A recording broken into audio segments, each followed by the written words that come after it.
Bendiciones, amada iglesia. Esperamos que el Señor continúe bendiciendo sus vidas.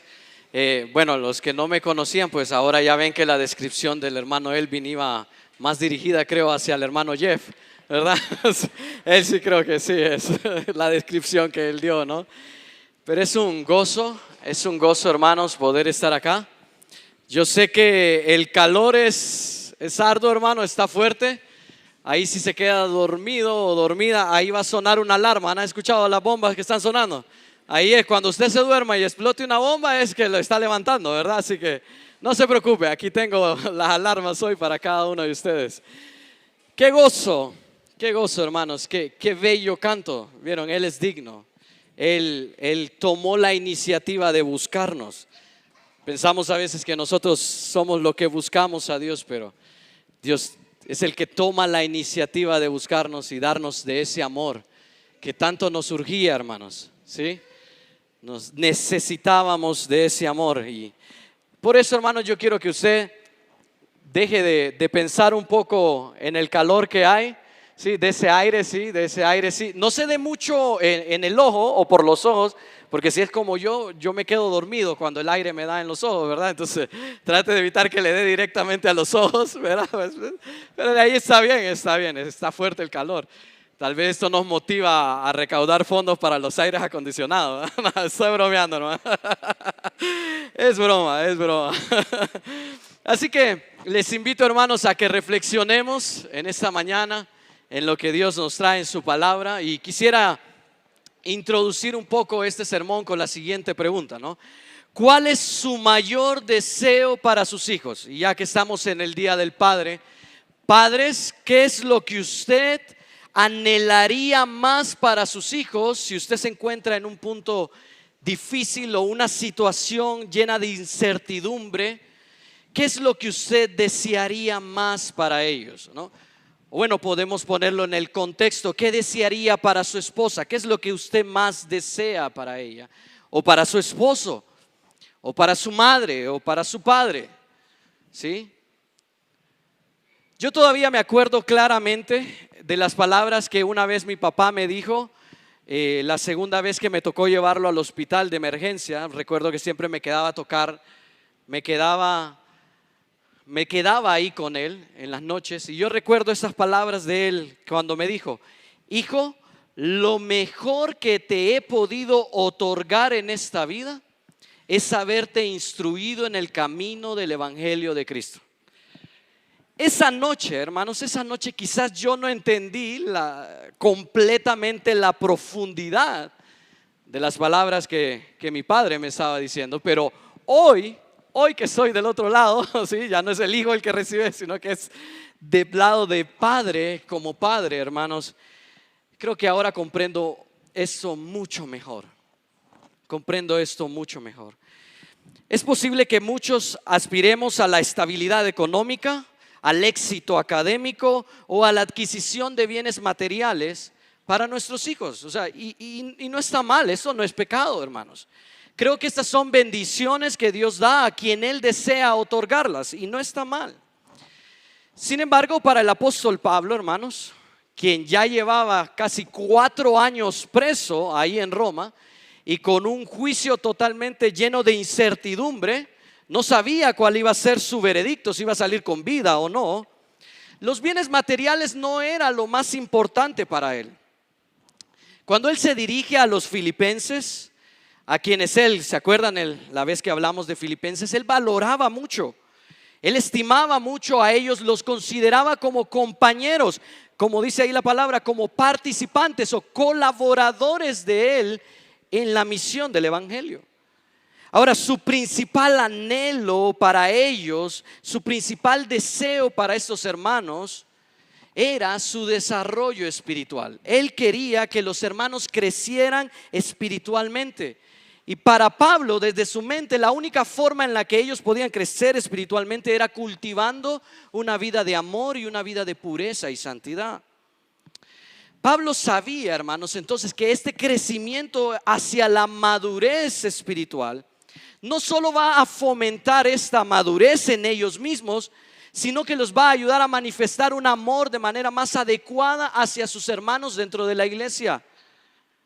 Esto también los iba a conformar, los iba a llevar, recuerden, a la imagen de Jesucristo.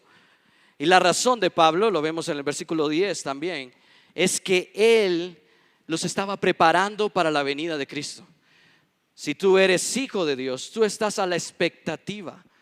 Tú estás, ya ven pronto, Señor, ven ahora. ¿Sí? Así Elías no predica una hora. Sí, ¿verdad? Pero anhelamos la venida de nuestro Señor Jesucristo.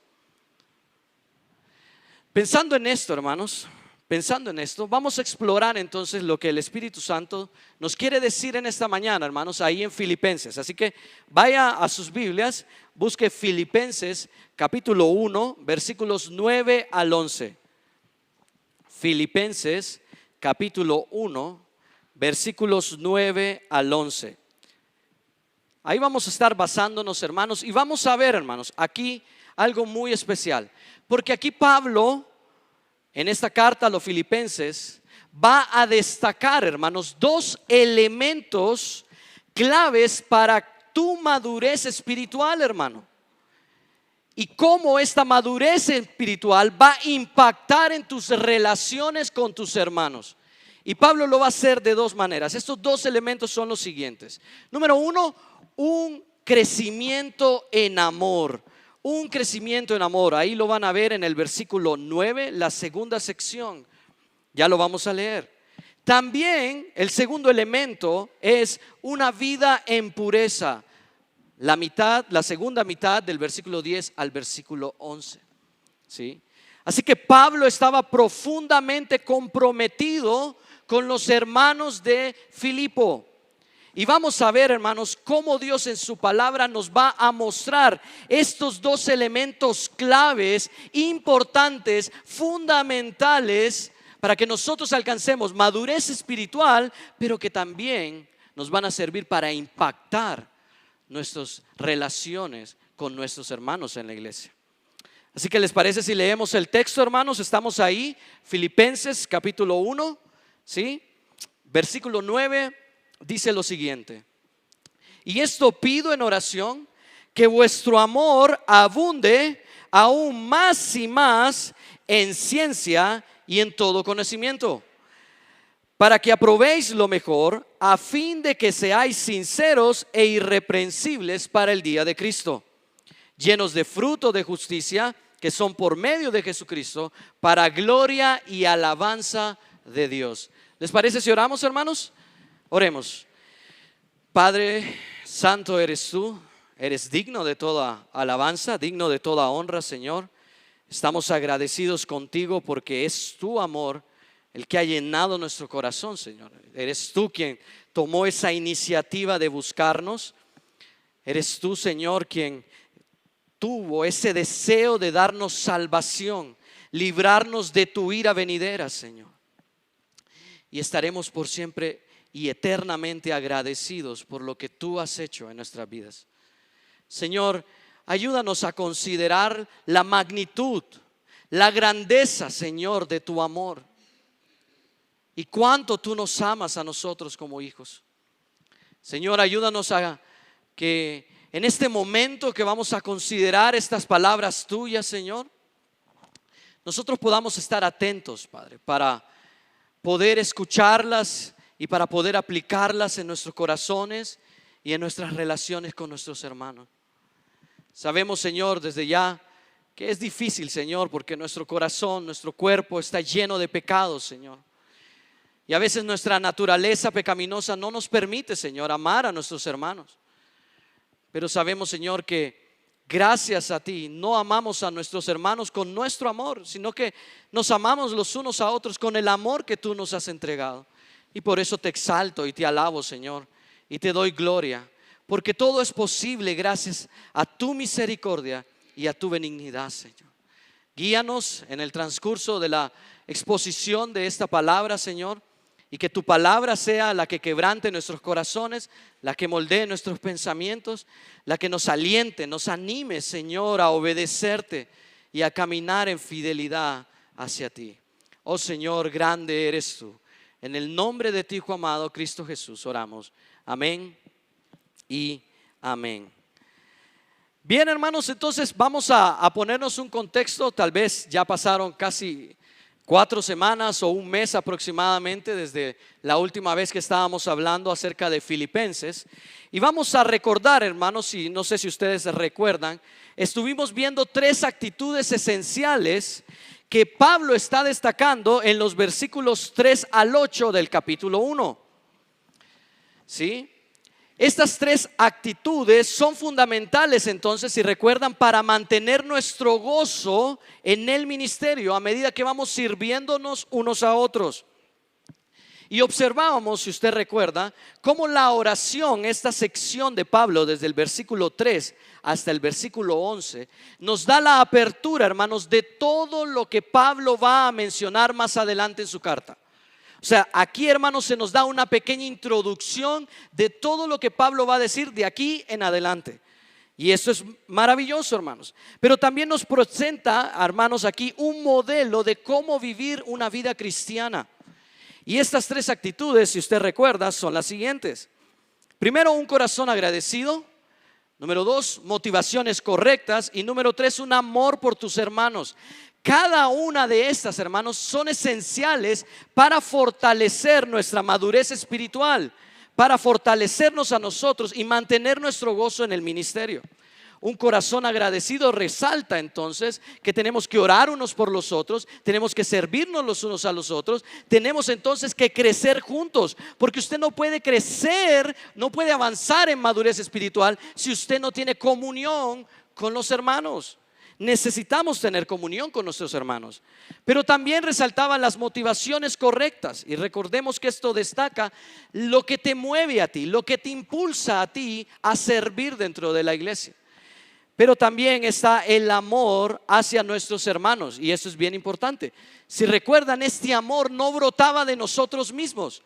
Ni siquiera tiene que ver con las actividades. Esta no es la forma en la que Dios quiere que mostremos nuestro amor, sino que aquí vemos que el amor por nuestros hermanos es un amor que Dios ha puesto en el corazón de cada uno de nosotros, para que nosotros entonces ya con ese amor que hemos recibido de parte de Él, entonces podamos amar a nuestros hermanos. Porque usted no va a poder amar a su hermano si usted primero no recibe ese amor que caracteriza la vida cristiana. Y estas 3 actitudes, hermanos, son fundamentales para seguir el hilo de argumento que Pablo va trazando y va a trazar en los versículos 9 al 11. Y aquí Pablo entonces va a seguir construyendo, ¿no? Como un edificio. Él va a seguir construyendo este fundamento sobre estas actitudes para enfatizar 2 elementos claves ahora que te van a ayudar a madurar espiritualmente. Y esas, recuerdan, era un crecimiento en amor y una vida en pureza. Ahora, estos 2 no solo van a profundizar en nuestra relación con Dios y con nuestros hermanos, sino que también nos van a preparar para la venida de Cristo. Gloria a Dios. Al igual que un corazón entonces agradecido, al igual que las motivaciones correctas y al igual que el amor fraternal entre hermanos, estos 2 elementos son esenciales para vivir en el evangelio. ¿Sí? El cultivar entonces un amor informado, el cultivar un amor consciente, junto con una vida de pureza, hermanos, son vitales para nuestro crecimiento espiritual. Y esto se va a manifestar, este crecimiento espiritual se va a manifestar en nuestras relaciones con nuestros hermanos en la fe. ¿Sí? Por ende, hermanos, si queremos avanzar entonces hacia lo que Pablo nos va a decir, entonces consideremos cómo la oración de Pablo nos va a ayudar a madurar espiritualmente y tener relaciones sólidas entre los hermanos. Entonces vaya ahí, mire el versículo 9, dice ahí: y esto pido en oración. Mire lo que dice Pablo ahí: y esto pido en oración. Podríamos decir, hermano, y esto es lo que estoy pidiendo en oración, para resaltar más el sentido que Pablo está queriendo decir ahí. Ahora, estas palabras, hermanos, yo creo que son como la continuación natural de alguien que ha demostrado el amor de Jesucristo a sus hermanos. Miren ahí el versículo 8.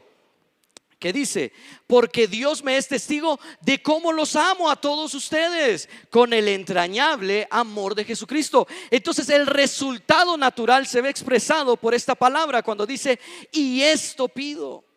Y esta palabra "y", hermanos, no solo refuerza esta idea del amor que Pablo siente por ellos, sino que también va a conectar las menciones que Pablo nos dio en los versículos, en el versículo 4. Miren ahí, vayan conmigo al versículo 4. Dice: siempre en todas mis oraciones, rogando con gozo por todos vosotros.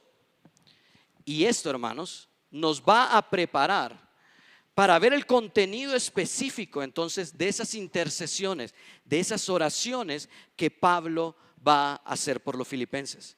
Y es importante notar aquí, hermanos, si podríamos aplicar esto a nuestras vidas, cómo el apóstol Pablo es un modelo de intercesión, es un modelo ejemplar para nosotros hoy de cómo debemos orar los unos por los otros. Pablo nos va a mostrar aquí, hermanos, cómo orar de manera efectiva por nuestros hermanos. De esta manera, hermanos, nosotros vamos a poder demostrar nuestro afecto sincero hacia nuestros hermanos. A veces creemos que solo podemos manifestar nuestro afecto, nuestro amor con cosas que regalamos o con hechos que nosotros hacemos por nuestros hermanos, pero también mostramos este amor de Cristo cuando nosotros oramos los unos por los otros. Y Pablo se vuelve un modelo de vida de oración. Por tanto, hermanos, las oraciones, o sea, nuestras oraciones, no solo nos van a ayudar a la madurez espiritual, sino que nos vinculan directamente con Dios y reflejan y fortalecen, hermanos, el vínculo de hermandad que nosotros tenemos como familia de fe. Y esto es posible, hermanos, como Pablo lo dijo en el versículo 2, que es por gracia. Es la gracia la que nos permite, hermanos, poder amarnos, poder tener un vínculo estrecho con Dios, porque recuerdan, el pecado nos separó de Dios, pero su amor ahora nos ha hecho amigos de Él.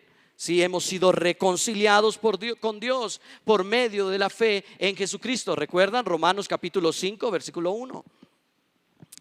Ahora, hermanos, observen que el contenido específico de estas oraciones se destaca cuando Pablo dice: y esto es el contenido específico, hermanos, que Pablo va a usar. Y esta palabra, esto, hermanos, se refiere no a algo que ha mencionado anteriormente, sino que Pablo está viendo hacia adelante, hacia lo que él va a expresarles en su oración. A la luz de esto, entonces, podríamos interpretar que él está pidiendo dos cosas específicamente. Vaya ahí conmigo al texto, mírelo ahí. Las dos cosas que Pablo está pidiendo es cuando dice: que vuestro amor abunde. Y la segunda cosa que Pablo está pidiendo por ellos, dice: a fin de que seáis sinceros e irreprensibles. Eso es a lo que se refiere esta palabra esto, hermanos, y está apuntando hacia esos dos elementos centrales. Y esos son el eje central de la petición de Pablo. Pablo está diciendo: lo que estoy pidiendo en oración, hermanos, por ustedes es esto. Y nos va a mostrar ese contenido de su oración. Y hermanos, esto es interesante, ¿sabe por qué? Porque subraya el compromiso profundo. Y no solo un compromiso profundo, sino que un compromiso habitual en la vida de Pablo con la oración y la forma en cómo él está significativamente involucrado en la vida de sus hermanos. Él está profundamente compenetrado con sus hermanos de Filipenses. ¿Sí? Es decir, Pablo está comprometido con la oración para que sus hermanitos en Filipo entonces puedan crecer espiritualmente. Y esto es impulsado, esto es motivado por la estrecha relación que ya vimos que Pablo tiene con ellos desde el versículo 3 hasta el versículo 8 de Filipenses capítulo 1. Ahora bien, hermanos, al destacar entonces su participación personal en esto, se presenta a sí mismo entonces como este modelo a imitar. Y eso es consistente, hermanos, con el resto de las escrituras. Si usted recuerda, 1 Corintios 11:1 dice, Pablo le dice: imítenme a mí, así como yo soy imitador de Cristo. Entonces esto es común en Pablo. Pablo exhortando, Pablo animando a los hermanos a que lo imiten a él, porque él es imitador de Cristo. Entonces, hermanos, el ejemplo de Pablo nos invita y invita a los filipenses, en este caso, entonces, a participar de la misma práctica de oración. Mire ahí Filipenses 1:19, vaya conmigo un poquito más adelante, Filipenses 1:19. Porque sé que por vuestra oración y la suministración del Espíritu de Jesucristo, esto resultará en mi oración. Y más adelante también Pablo en el capítulo 4, versículos 6 y 7, también está instando a los filipenses a orar. Y hace esto porque él se ha presentado primero como un modelo de vida de oración. Entonces él está resaltando este hábito de oración y nos enseña a nosotros entonces, hermano. Pablo nos está enseñando a nosotros, y más específicamente el Espíritu Santo nos está mostrando en este texto, hermano, que la oración debe ser una actividad en la que todos como creyentes debemos de participar activamente. La pregunta es, ¿está orando usted, hermano? ¿Está siendo imitador de Pablo? De esta manera, hermanos, la oración no solo debe verse entonces como un ejercicio espiritual, ¿sí?, sino que también, hermanos, como una forma de participar activamente con nuestras relaciones entre hermanos, ¿sí? No solo con nuestras relaciones entre hermanos, sino con nuestras relaciones con Dios. Lo que me lleva a considerar entonces este primer elemento. Y este es el único que vamos a ver, hermanos. He dividido, yo creí que iba a avanzar más del versículo 9, pero a medida que iba estudiando semana tras semana me di cuenta que solo voy a estar en el versículo 9. Así que ya tenemos material para otro sermón en el versículo 10 y 11. Pero hoy nos vamos a concentrar específicamente en uno de estos dos elementos para crecer en nuestra vida espiritual y que le van a ayudar a usted a mejorar sus relaciones con sus hermanitos, ¿sí? Y este es el primero, ¿recuerdan? Un crecimiento en amor. Un crecimiento en amor. Miren ahí, miren el versículo 9 de Filipenses capítulo 1. Miren el versículo 9. Dice la segunda sección: que vuestro amor abunde más y más en ciencia y en todo conocimiento. Que vuestro amor abunde aún más y más. Y vemos aquí, hermanos, cómo el apóstol Pablo rápidamente nos está guiando hacia la petición que él está haciendo. Nos está enfatizando, nos está señalando. Miren ahí, por medio de esta palabra que, ¿sí? Es como que yo diga, estoy pidiendo esto, ¿el qué? Que ustedes abunden en amor. Eso es lo que es la idea del apóstol Pablo. Este es el contenido de su oración, el contenido de su súplica.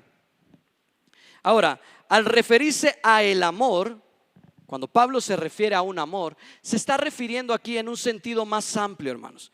Pablo no está hablando del amor entre individuos. Pablo no está hablando ni siquiera del amor entre él y los filipenses. Este amor, hermanos, que Pablo está mencionando aquí es un estado de ser. Es el estado interno del alma del individuo. Este es un amor, hermanos, entonces, que se ha derramado en los creyentes por Dios mismo. Ahora, ¿cómo se derramó en los creyentes por Dios mismo? Vaya conmigo a Romanos capítulo 5, versículo 5. Romanos 5:5. Y miren ahí lo que dice. Romanos 5:5 dice: y la esperanza no avergüenza, porque el amor de Dios ha sido ¿qué? Derramado. O sea que lo que Pablo está hablando aquí, está hablando de una condición a la que usted y yo, si hemos aceptado a Cristo, hemos llegado a este estado de ser en la cual hemos recibido un amor que ni siquiera merecíamos, hermano. Ni siquiera merecíamos este tipo de amor. Las palabras de San Agustín dijo, y él consideraba que este amor dado por Dios, dice, era como una disposición de parte de Dios hacia una persona que nunca lo amó. O sea que era su enemigo. Para que de ahora en adelante entonces empiece a amar a Dios y a sus hermanos. Por eso aquí, hermanos, el amor se tiene que ver entonces como el elemento central de la vida cristiana, donde Dios, que es el que dio este amor, ahora quiere que nuestra vida se caracterice por ese amor que hemos recibido. Eso es lo que quiere Dios de nosotros. Si usted recibió el amor de Dios, entonces ahora usted comparta de ese amor, viva en ese amor con sus hermanos. De esta manera, entonces, Pablo está orando no para que tengan amor, porque fíjense bien, Pablo ya dice que ellos tienen amor. Cuando dice el versículo 9, dice que vuestro amor abunde. O sea que los filipenses ya tenían amor, ya poseían amor. Lo que Pablo está diciendo a los filipenses es que ahora que lo tienen, crezcan, maduren en ese amor que ya recibieron. Porque solo aquellos, hermanos, que lo han recibido tienen la capacidad de amar a Dios y de amar a los otros creyentes y de amar correctamente a los incrédulos, a los inconversos. Vaya conmigo a Primera de Juan, mire ahí cómo Primera de Juan reafirma este punto que estamos tratando. Primera de Juan, capítulo 4, versículo 7. Y miren lo que Juan dice: amados, amémonos unos a otros, porque el amor, ¿de quién dice que es? El amor es de Dios. Todo aquel que ama es nacido de Dios y conoce a quién. Y conoce a Dios. Y esto es importante. Ahora, hermanos, es importante también resaltar acá que este amor es un amor selectivo. Es un amor selectivo más que un amor impulsivo, o sea, un amor guiado por las emociones. Es un amor consciente. Es un amor consciente entonces de cómo tiene que amar a Dios. ¿Se recuerdan Mateo 22? Cuando Jesús dijo: amarás al Señor tu Dios con toda tu alma, con toda tu mente y con todo tu corazón. Y luego dice Mateo 22:39, y a tu prójimo como a ti mismo. O sea que este amor, lejos de ser guiado por las emociones, es un amor selectivo que sabe cómo amar a Dios, que sabe cómo amar a su prójimo, pero que también incluso sabe cómo amar a los incrédulos. Mire ahí conmigo en Mateo capítulo 5. Mateo capítulo 5, versículo 43. Miren cómo un amor consciente, un amor informado, un amor que crece espiritualmente, es un amor que sabe incluso amar a los incrédulos. Oíste que fue dicho, dice: amarás a tu prójimo y aborrecerás a tu enemigo. Pero yo os digo: amad a vuestros enemigos, bendecid a los que os maldicen, haced bien a los que os aborrecen y orad por los que los ultrajan y los persiguen. Ahora, noten aquí que Mateo no está diciendo relaciónense íntimamente con sus enemigos. Mateo no está diciendo entonces vivan o tengan una convivencia, un lazo íntimo con los incrédulos. Mateo no está diciendo esto. Mateo prácticamente está resumiendo en esto: para que seáis hijos de vuestro Padre que está en los cielos, que hace salir el sol sobre buenos y malos. Mateo está hablando de la gracia común. Esa gracia común también tiene que ser expresada. La forma en la que nosotros amamos a los incrédulos no es teniendo una relación íntima con ellos, no es teniendo comunión con las actividades que ellos hacen, no es aprobando lo que ellos hacen. La forma en la que nosotros amamos a ellos es orándolos, porque a pesar de que ellos aborrecen a Dios, nosotros oramos por ellos. ¿Recuerdan Salmo 1? Bienaventurado el varón que no anduvo en consejo de malos, ni en camino de pecadores, ni en silla de escarnecedores se ha sentado. Esa expresión silla de escarnecedores, hermanos, está hablando de aquellos que se burlan de Dios. Y a pesar de que ellos se burlan de Dios, Dios hace salir el sol sobre buenos y malos. Y este mismo amor, hermanos, consciente, informado, debemos mostrar por ellos. Debemos orar por ellos, debemos servirlos a ellos, pero no debemos compartir lo que ellos creen. No podemos vivir en lo que ellos hacen, ¿sí? Porque esta no sería la forma correcta en la que podemos amar a este tipo de personas, ¿sí? Y miren aquí, Mateo está resaltando: no se trata del que recibe el amor. No tiene nada que ver con esto. Lo que vemos también aquí en Mateo y en Filipenses, hermanos, es de aquella persona que está amando. Se trata de la persona que ama a otro con una entrega entonces desinteresada, hermanos. Lo cual, en la mente de Pablo, al amar de esta manera, es lo opuesto a las ambiciones egoístas. ¿Recuerdan el versículo 2? El capítulo 2, versículo 3. ¿Sí? Miren, vayamos a él. Capítulo 2, versículo 3. Cuando dice, nada hagáis por contienda ni por vanagloria. Este amor es totalmente diferente a un corazón lleno de ambiciones egoístas. Y por eso Pablo va a poner más adelante en el capítulo 2, versículo 5, el ejemplo por excelencia, y es nuestro Señor Jesucristo. Cristo es el modelo de amor abnegado y desinteresado, hermanos. Por tanto, es mediante el amor que hemos recibido de Dios que la iglesia es llamada a manifestar amor a los demás. El tipo de amor que debemos expresar a nuestros hermanos es aquel tipo de amor que dice: todo lo sufre, todo lo cree, todo lo soporta, todo lo espera. En situaciones de divisiones, en situaciones de conflictos, en situaciones de malos entendidos o problemas entre hermanos o desacuerdos, a veces los pequeños desacuerdos se vuelven avalancha, pero en medio de todo esto, el amor, hermanos, debe ser la virtud.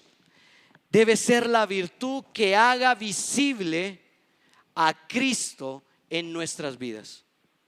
El amor que nosotros manifestemos, esta virtud que, como dice Pablo en Colosenses capítulo 3, versículo 14, que es el vínculo perfecto, o sea, el que nos enlaza a todos como hermanos en la fe, debe ser visible en medio de las divisiones, en medio de los conflictos, en medio de los problemas entre hermanos. Este amor debe de prevalecer.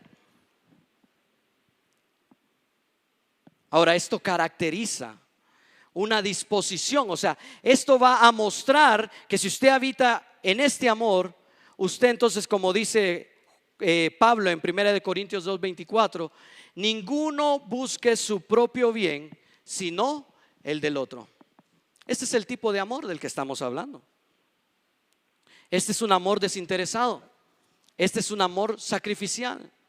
Y este es el amor que Dios desea que distinga a la iglesia.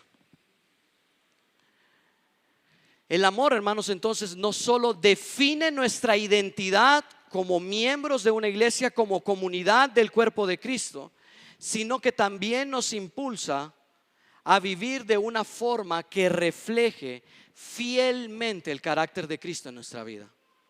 ¿Sí? Este tipo de amor entonces es el que Pablo le dice: abunden, abunden más y más en este tipo de amor. Como Pablo decía en 1 Corintios capítulo 13, versículo 1 al 3, dice: si hablase lenguas angélicas y humanas y no tengo amor, vengo a ser como metal que resuena y címbalo que retiñe. Y si no tengo amor, y vuelve a decir, y si no tengo amor, nada soy.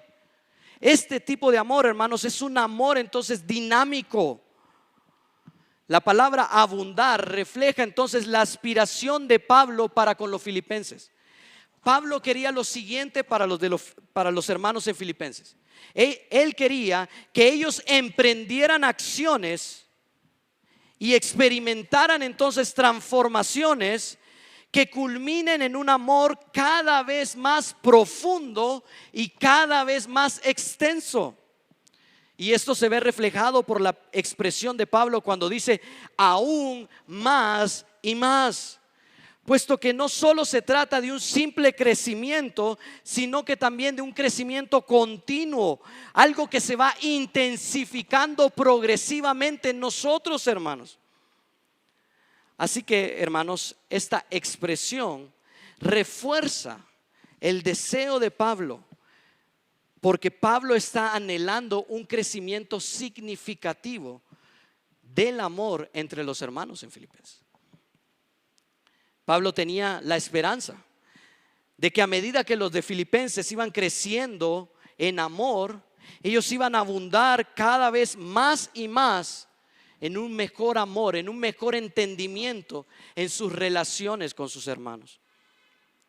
Y esto se alinea perfectamente, hermanos, con lo que el apóstol quiso transmitir cuando dijo que su amor Porque Pablo les está diciendo, este es el amor de ustedes. Esa palabra su, o como aparece en sus Biblias, vuestro amor, enfatiza entonces, hermanos, cómo desde los versículos 3 al 11, Pablo se concentra su mensaje en el amor que prevalece entre hermanos que están ahí en Filipenses.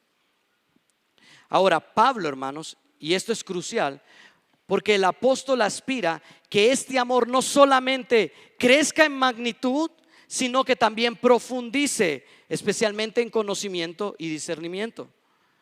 Por consiguiente, hermanos, este repetido uso de la palabra sub, miren conmigo, vayan ahí a Filipenses de nuevo, capítulo 1, versículo 3. Miren cómo Pablo continuamente está haciendo referencia a los hermanos de Filipenses. Miren ahí, desde el versículo 3. Miren, repetidamente está diciendo, versículo 3, doy gracias a Dios siempre que me acuerdo de vosotros, o sea, que me acuerdo de ustedes. Versículo 4, siempre en todas mis oraciones rogando con gozo por todos ustedes.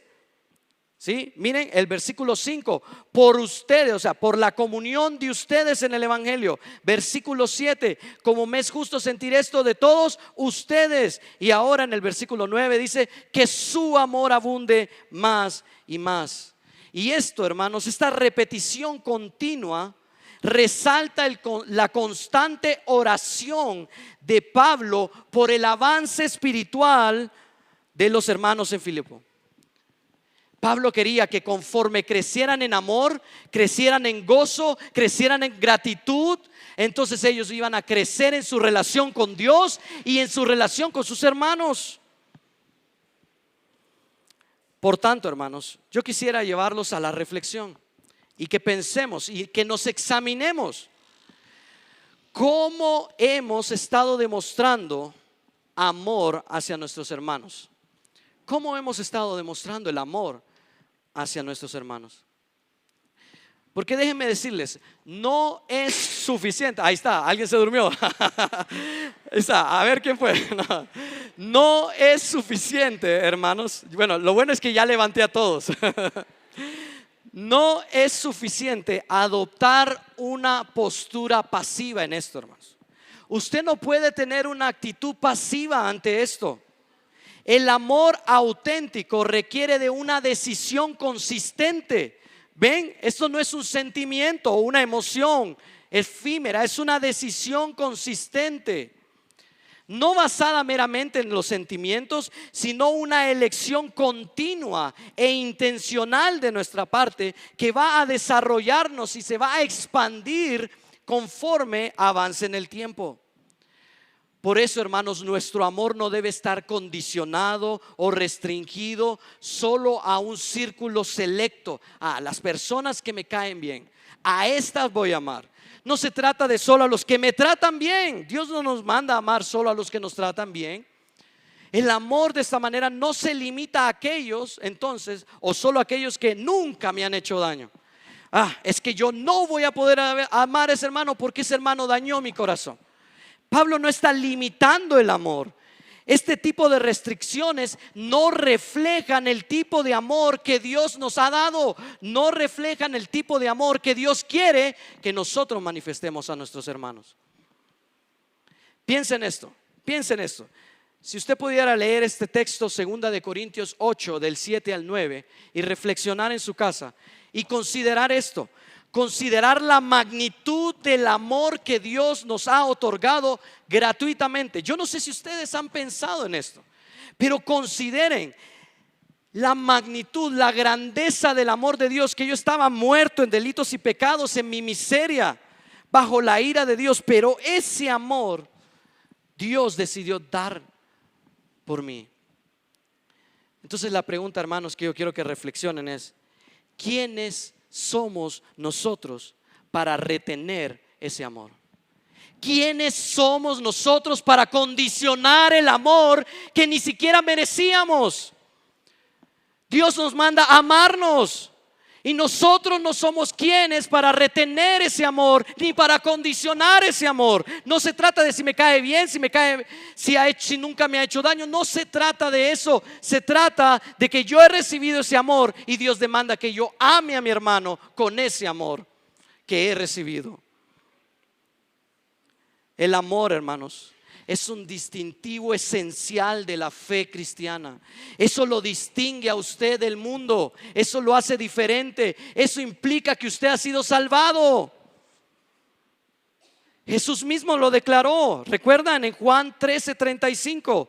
En esto conocerán todos, o sea, el mundo iba a ver que ustedes son mis discípulos si tuvieres amor por los que me caen bien, por los que nunca me han hecho nada. No dice eso. ¿Qué dice el texto? Si tuvieres amor los unos con los otros.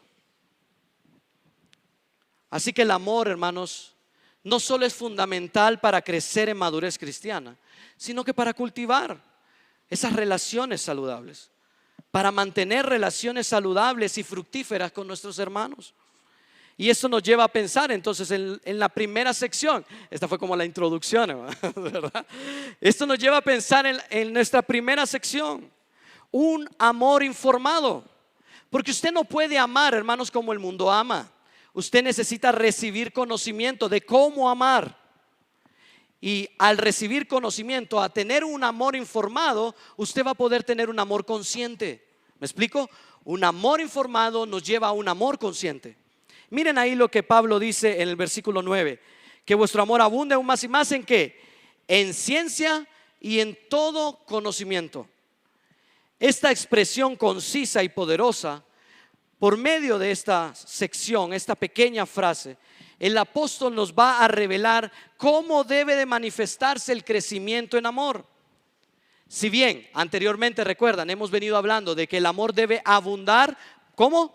Más y más. Esto tiene que ver con aspectos meramente cuantitativos, ¿sí?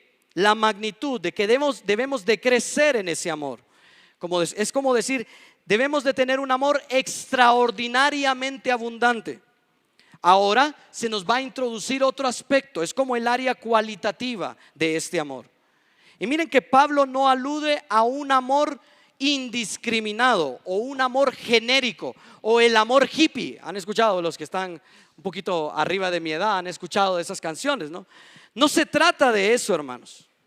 Pablo nos va a guiar hacia un amor que es deliberadamente dirigido por el conocimiento y la perspicacia en la toma de decisiones. Un comentarista llamado Scott apunta correctamente a este sentido. Él dice lo siguiente, y leo, miren: tal vez no haya nada más dañino que la naturaleza fácil que está dispuesta a tolerarlo todo. Y esto comúnmente se asocia ¿con quiénes? Con los cristianos. Una vez recuerdo haciendo cola con mi esposa, íbamos a traer cola de identidad, y un muchacho estaba llevando a gente, ¿no? Mojada, digamos, ahí a donde se sacaban las identidades. Y nosotros le dijimos: hey, eso no es correcto. Ah, no se preocupe, Dios todo lo perdona. O sea, no está hablando de este amor. Generalmente categorizan al cristiano con esta manera, pero Pablo está diciendo: no, esto no es un amor de una naturaleza que está dispuesto a tolerarlo todo. Esto no es el amor. Y este comentarista dice: el amor debe fijarse en las cosas que merece la pena amar, y no puede hacerlo a menos que esté sabiamente dirigido.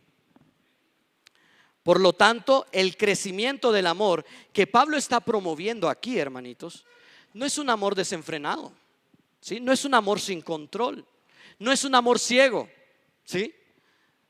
No es un amor ciego, no es ese amor de adolescente, ¿sí? Es un amor que se cultiva a través de un conocimiento profundo y está modelado por un discernimiento. Ahora, esto subraya la calidad y la esencia del amor que Pablo espera que los de Filipenses crezcan bajo cualquier circunstancia. Y esto es lo que Dios quiere. Dios quiere que crezcamos en este amor que tiene calidad, que tiene esencia. Entonces, la primera dimensión que Pablo dice en la cual debemos de abundar es en conocimiento, ¿sí? La colocación de esta palabra o de este término ahí, hermanos, al principio sugiere que el conocimiento precede al discernimiento. Es decir, Entonces, antes de poder actuar con perspicacia y con discernimiento, es esencial entonces contar con el conocimiento adecuado. ¿Sí? Ahora, esta observación, esta pequeña observación nos hace preguntarnos, ¿de dónde surge el conocimiento entonces? ¿De dónde proviene el conocimiento? Y este es un buen punto de partida, hermanos, ya que la raíz de donde proviene esta palabra apunta más entonces hacia el proceso de adquirir el conocimiento, más que en el simple hecho de poseer conocimiento. Ahora, estoy de acuerdo con los científicos o con los filósofos de que todo conocimiento se obtiene a través de los sentidos, ¿sí? Lo que podemos oler, lo que podemos palpar, lo que podemos ver, lo que podemos oír, lo que podemos gustar.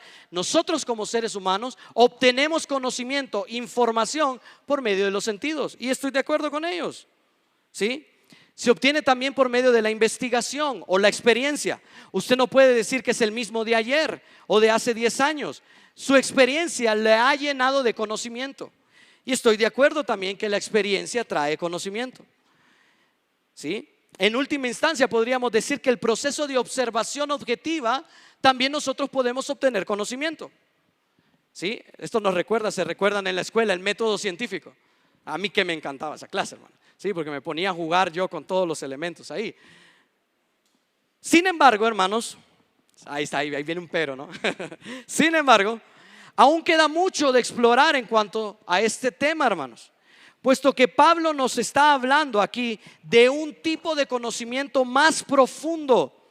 Podríamos decir que la palabra que Pablo está diciendo aquí cuando se refiere a ciencia, Pablo está hablando de un conocimiento pleno, un conocimiento excelso, grandioso, lo que vuelve entonces superficial y carente de todo valor cualquier conocimiento humano, hermanos.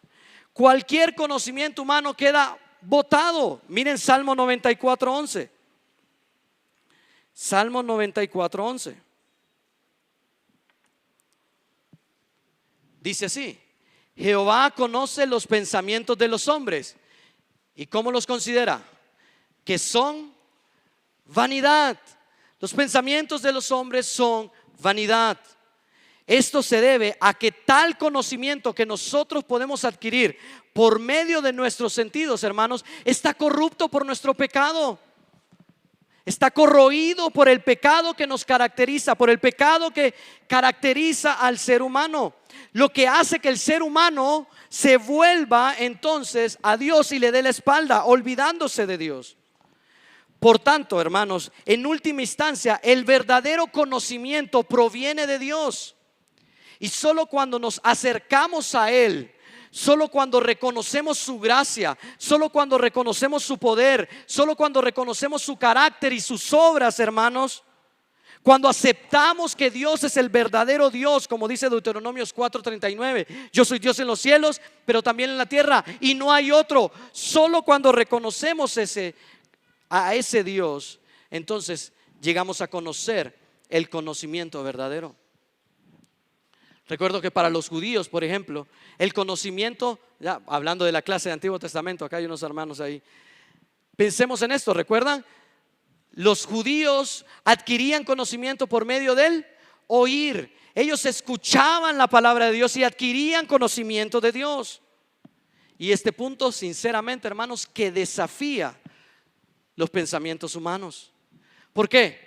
Porque nosotros creemos que la mente humana es autónoma. Nosotros creemos que la mente humana es la norma definitiva de la verdad. Sin embargo, hermanos, esta perspectiva está lejos de ser lo correcto. ¿Por qué? Porque la gente, hermanos, no está tomando en cuenta a Dios. Recuerden en Romanos capítulo 2, versículo 14 y 15, Dios ha puesto su ley en nuestros corazones. Ahora, ¿qué fue lo que hizo el pecado? El pecado distorsionó entonces todo entendimiento, toda capacidad de comprender del ser humano, ¿sí? Toda comprensión de lo bueno y lo malo, el pecado lo ha distorsionado. De ahí, hermanos, la idea de que el hombre sea incapaz de hacer algo bueno por sí mismo. Es incapaz, incluso no hay ningún hombre bueno, dice Romanos capítulo 3, versículo 9 al 18. No hay quien haga lo bueno, no hay ninguno justo. Así que a pesar de ser creados a imagen de Dios, el pecado ha distorsionado esa imagen, alejándonos de Dios y convirtiéndonos en enemigos de Dios. Nos ha despojado, hermanos, el pecado de toda capacidad de reconocer a Dios, creyendo entonces en el engaño de nuestro propio razonamiento, de nuestra propia sabiduría. Y esa propia sabiduría, ese propio engaño de creer que nuestro pensamiento es la única norma suprema, nos ha llevado a negar completamente a Dios. Romanos 1:18. ¿Sí? Se han envanecido, dice Pablo, en su propia sabiduría y han negado a Dios, el que los creó. Salmo 14:1, recuerda, dice el necio en su corazón que no existe Dios. A eso nos lleva el razonamiento y el pensamiento del ser humano, a negar a Dios. Por ello, hermanos, por ello es tan necesaria la intervención de la gracia divina, hermanos.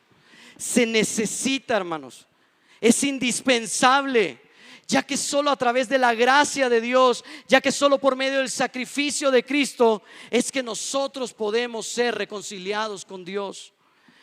Reconociéndolo, humillándonos ante Él, comenzamos entonces a comprender y a experimentar el amor que Pablo está hablando aquí a los filipenses. Solo cuando nos hemos humillado ante el Señor Jesucristo y reconocerlo a Él, o reconociéndolo a Él como nuestro Salvador, es que nosotros podemos entender este tipo de amor. Únicamente aquellos que han sido transformados por el Espíritu de Dios y redimidos por la sangre de Cristo pueden aceptar plenamente que la Biblia entonces es la palabra de Dios. Solamente aquellos que reconocen la autoridad de las Escrituras pueden amar a sus hermanos, a su prójimo y a Dios conforme Dios lo ha mandado. La Biblia entonces, como revelación divina de Dios al hombre, constituye entonces, hermanos, la única norma absoluta de verdad. En contraste a los incrédulos. Los incrédulos no aceptan esta realidad. Los incrédulos no aceptan los absolutos, no les gusta. Dice, esto es subjetivo o esto es relativo. Dependiendo de lo que yo crea, eso va a ser bueno. Si yo no creo que esto es bueno, entonces, si yo no creo que esto es malo, entonces para mí es bueno, porque es subjetivo. Yo establezco mi propia verdad. Pero nosotros que tememos a Dios, creemos que solo hay una verdad absoluta. No hay más. Y la Biblia es esa verdad única, suprema y absoluta que cambia y transforma nuestras vidas, nuestra manera de pensar, nos informa, nos da conocimiento para entender a Dios y nos dirige en cómo debemos relacionarnos. Y debido a que el incrédulo anula, ¿sí?, o no acepta esta realidad, el incrédulo adopta una visión de amor en donde no importan los estándares divinos. ¿Qué importa si Dios dijo que solo era hombre o mujer? ¿Qué importa? Aquí en este amor todos caben, tú también. O sea, ellos incluyen a todo mundo, independientemente si sus acciones ofenden a Dios o si sus acciones contradicen la enseñanza de Dios. Ellos dicen, nuestro amor abarca todo. Y eso no es cierto, hermano, porque esto es algo alejado totalmente de la realidad. Esto es pensamiento de un ego hinchado, de una autonomía que cree que puede subsistir por él mismo. No, el amor de Cristo, hermanos, el amor de Dios no es inclusivo, ¿sí? Y es lamentable, hermanos, que los incrédulos no perciban la seriedad de su condición, ni la amenaza, hermanos, latente a la que se enfrentan todos los días de su vida. Todos los días que un incrédulo no se arrepiente, todos los días está bajo la ira de Dios. Ahora, este es un llamado para la iglesia. ¿Qué estamos haciendo por estos incrédulos? No obstante, nosotros, los que hemos sido transformados por la gracia divina, poseemos una comprensión profunda sobre cómo relacionarnos con nuestros hermanos y cómo extender nuestro amor incluso a aquellos que no conocen de Dios. Porque amar a esos incrédulos es predicarle el evangelio, hermanos. No es relacionarse, no es aprobar su conducta, no es decirle sí a lo que ellos dicen que está bueno siendo malo. Es predicándoles el evangelio que usted va a amar a esas personas. Por tanto, hermanos, comprender esta pequeña frase y sus profundas implicaciones para nuestra visión es importante. Y esto nos lleva a examinar, hermanos, el término que dice Pablo, y en todo discernimiento, que se podría traducir, hermanos, como una percepción amplia. Esta expresión es única en el Nuevo Testamento y sugiere entonces una combinación de percepción sensorial, o sea, por sus sentidos, una percepción aguda, ¿sí? Que tiene olfato agudo y si tiene buen olfato para el gol, como el hondureño que metió el gol ayer, ¿verdad? No sé cuánto quedó el partido a todo esto, pero sí, tienen un buen olfato, tiene que ver con un discernimiento de lo moral. Imaginémonos lo siguiente, hermanos, pensemos en esto. Imagínese usted ahorita, por ejemplo, estamos en esto, estamos estudiando la palabra de Dios y usted entonces está comprendiendo el significado de lo que estamos diciendo. Usted está entendiendo lo que la palabra de Dios dice, ¿sí? Pero si no encuentra o si está perdido en su aplicación práctica, entonces algo falló en la comunicación. ¿Me explico? Algo falló en su entendimiento.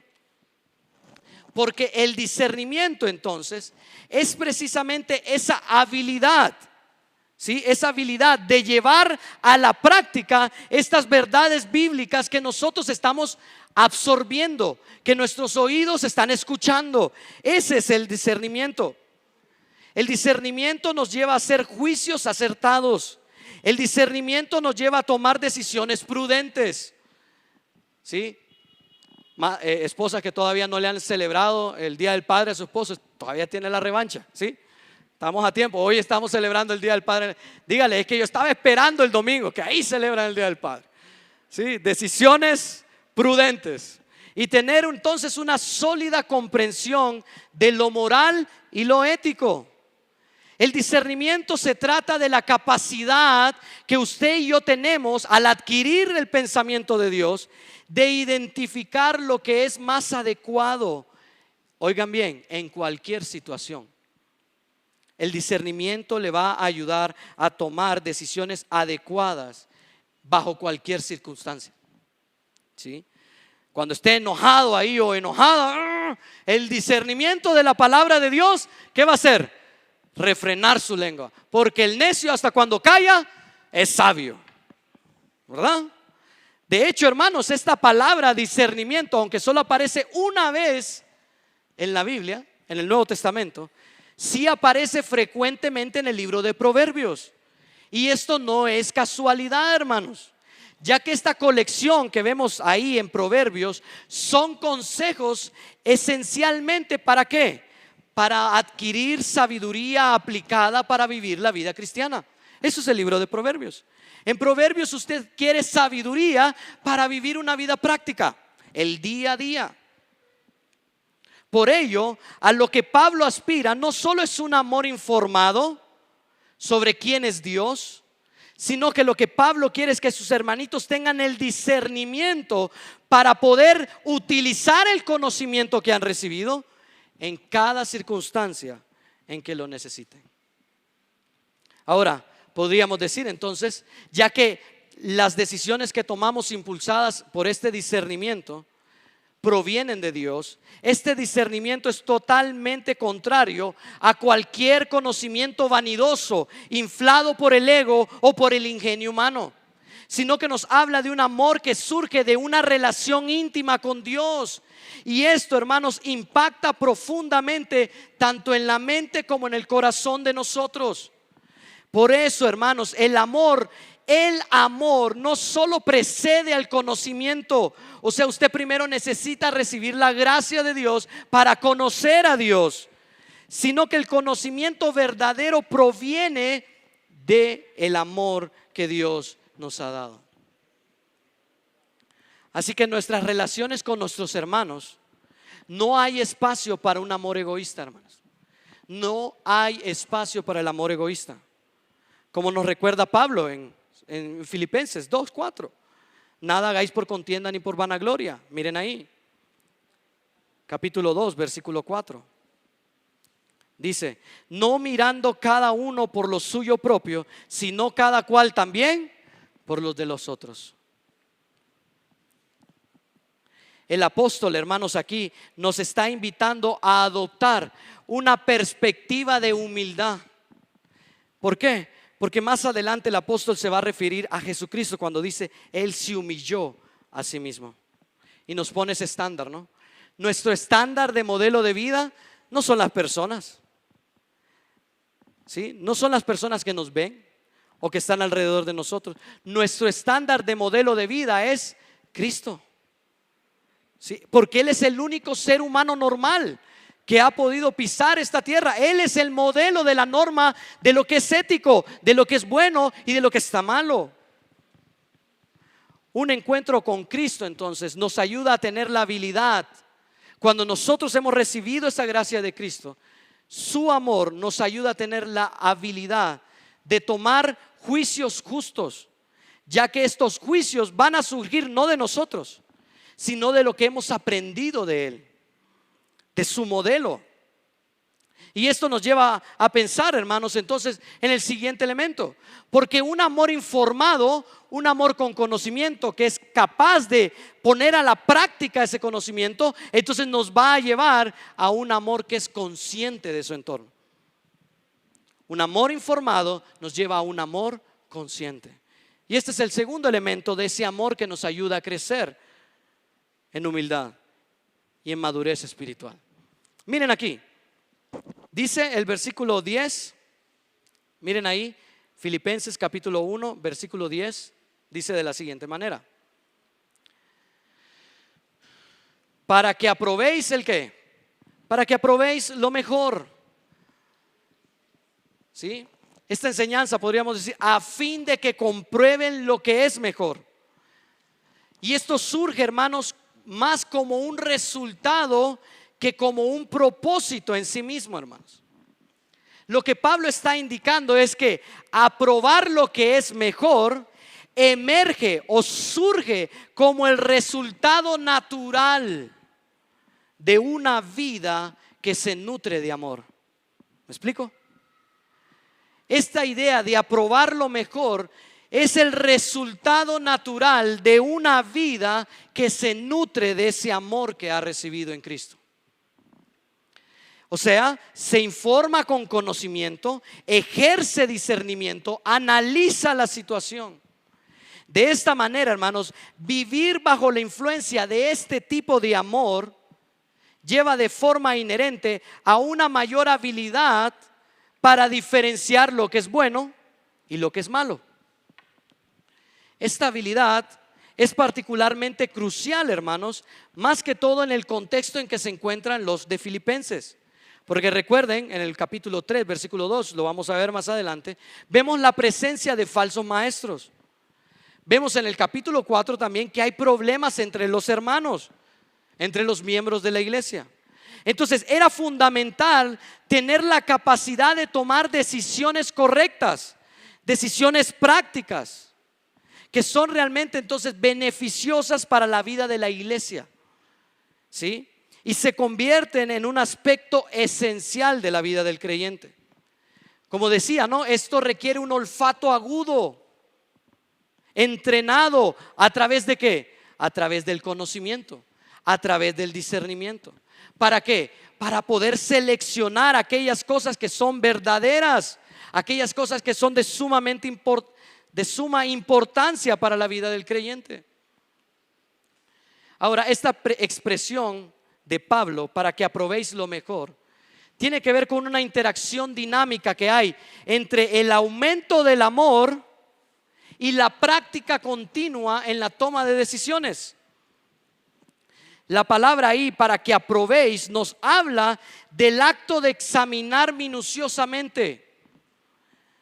sugiriendo entonces que el discernimiento y la evaluación no deben ser vistos como acciones puntuales, o sea, lo hice y ya está. No, sino que tienen que ver con prácticas que se deben de ejercer constantemente, día a día. Es como ejercitar el cerebro. ¿Qué pasa si no lo usamos? Se atrofia, me decía mi papá. Elías, usa el cerebro, que si no se te atrofia. ¿Sí?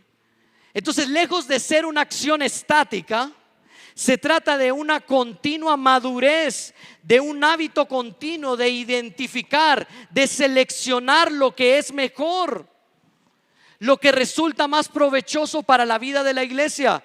O sea que este tipo de amor no sobrepone mi bienestar, sino que sobrepone el bienestar ¿de quién? De los hermanos. Pablo da 3 ejemplos aquí en Filipenses de cómo aplicar, cómo aprobar lo que es mejor.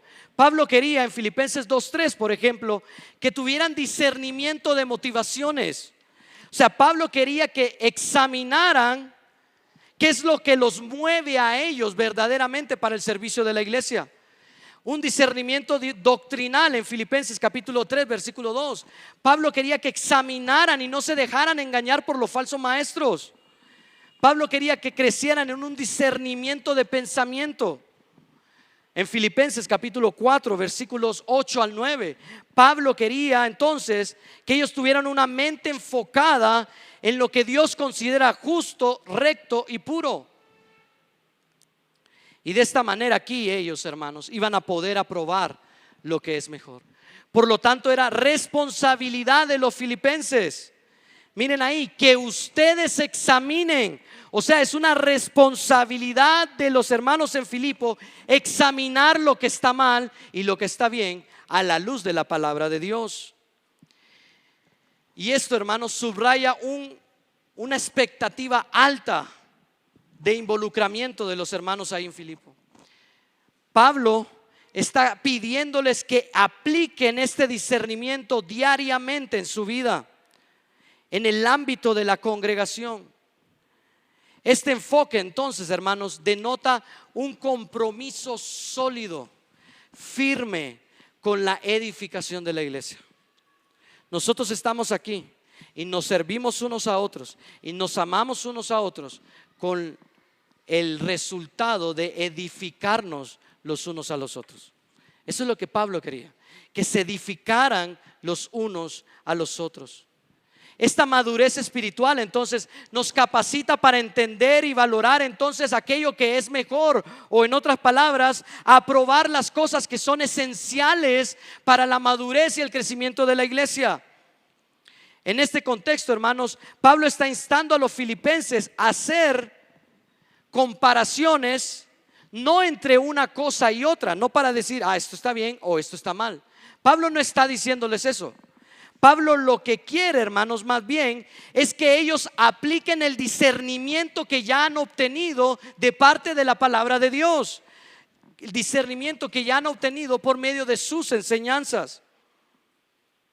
Por ello, hermanos, la toma de decisiones en la vida del creyente no debe basarse en juicios meramente humanos, sino que debe estar fundamentada en una perspectiva y en principios bíblicos.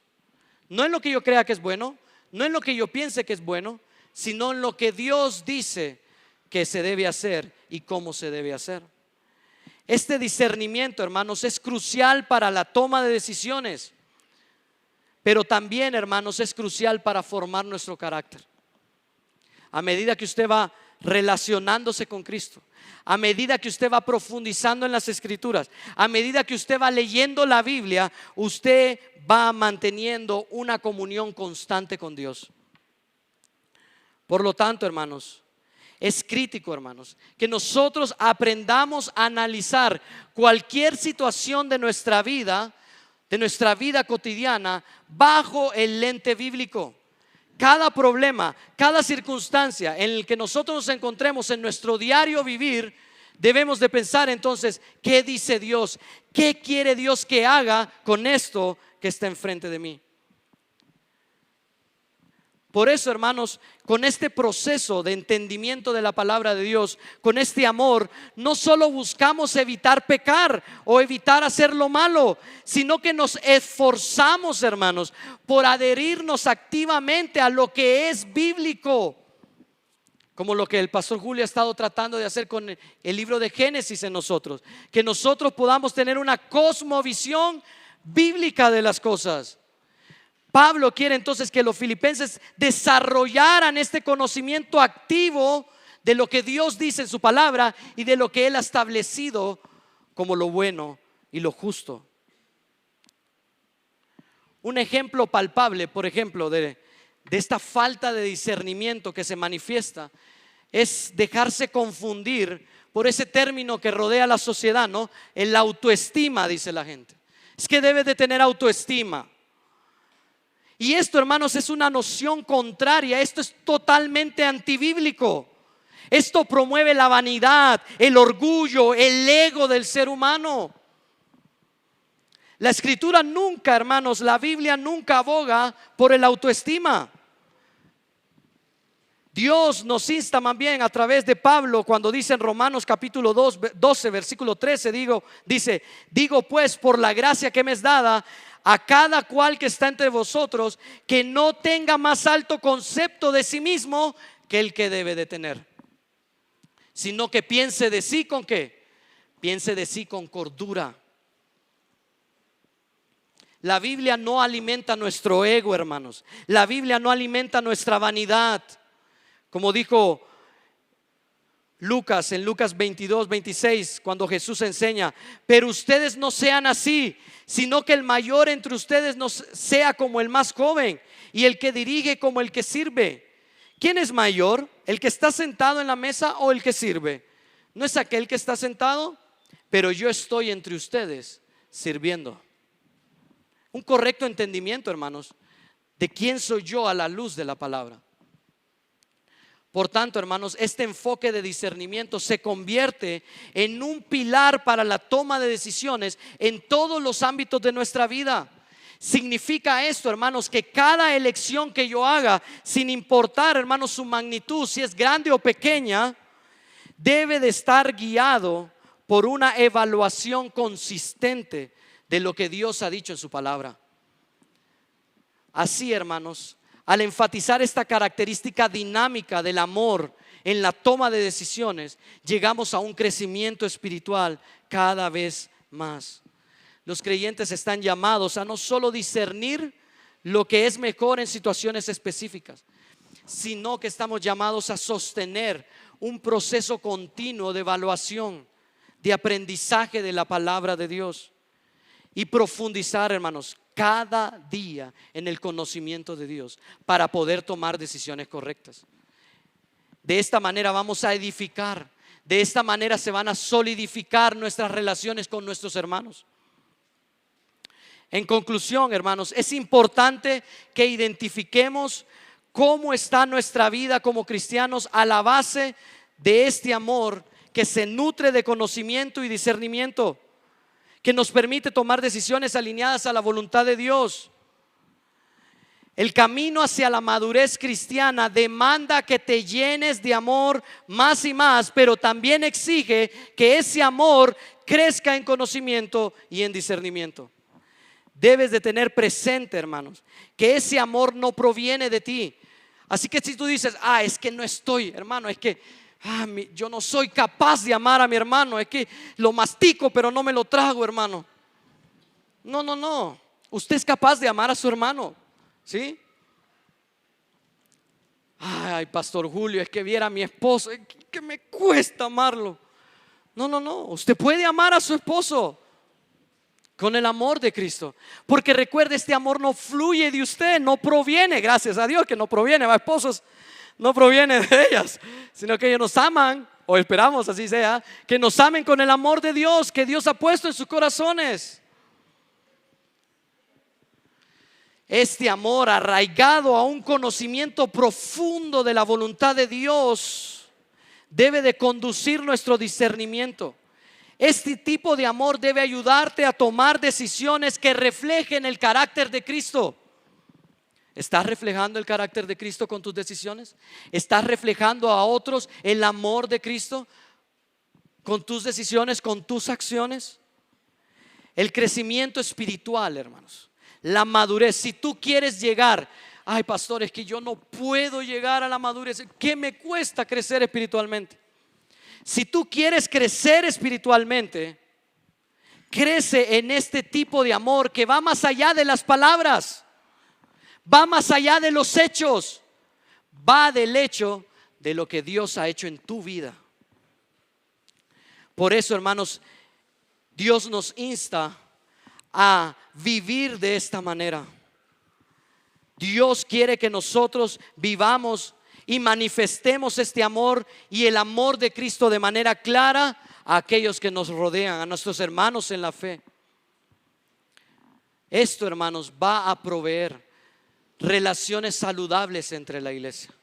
Este tipo de amor, hermanos, va a hacernos crecer, va a ayudarnos a hacer que nos entendamos unos a otros, que nos comprendamos nuestras dificultades y entendamos nuestras diferencias a la luz de la palabra de Dios. Cuando tú creces en este amor, tú estás alineándote con la voluntad de Dios para tu vida. Oremos, hermanos. Dios eterno, gracias porque tu palabra es fiel, Señor, y porque nos hemos podido deleitar en tu palabra y aprender de ella, Señor. Y queremos ponernos en tus manos, Padre, porque somos pecadores, Señor. Somos seres humanos totalmente dependientes de un Dios santo y poderoso. Somos incapaces de manifestar amor por nosotros mismos, Dios. Por eso te rogamos, Señor, te pedimos que nos ayudes, Padre, a amar a nuestro prójimo, a amar a nuestro hermano. ¿Cómo podemos decir, Padre, que te amamos a ti si no nos amamos nosotros? Perdónanos, Señor, si en nuestra vida no amamos a nuestros hermanos como tú quieres que nos amemos. Señor, el proceso hacia la madurez espiritual se trata también de reconocer nuestros errores, de reconocer nuestras fallas. Y te pedimos perdón si hemos pecado contra algún hermano o hermana, Señor. Perdónanos si hemos actuado mal, Señor, si no hemos puesto ese granito de arena para contribuir al avance de tu evangelio, sino que estamos enliados y llenos de problemas con nuestros hermanos, Señor. Perdónanos, porque tú no quieres eso, Señor. Tú quieres que avancemos en la madurez espiritual mientras tú vienes, que estemos alerta, que estemos como vigías a la expectativa y a la espera de tu regreso, Señor. Y no lo podemos hacer si estamos en pleitos y en problemas, porque nos sumergimos en eso, Señor, y nos olvidamos de ti. Ayúdanos a estar, Señor, presentes siempre en nuestra mente de tu venida. Tu venida es inminente, Señor, y tú ya vienes por tu iglesia. Ayúdanos a estar preparados, a crecer espiritualmente y amar a nuestros hermanos continuamente, como tú dices. En el nombre de Cristo Jesús, amén y amén.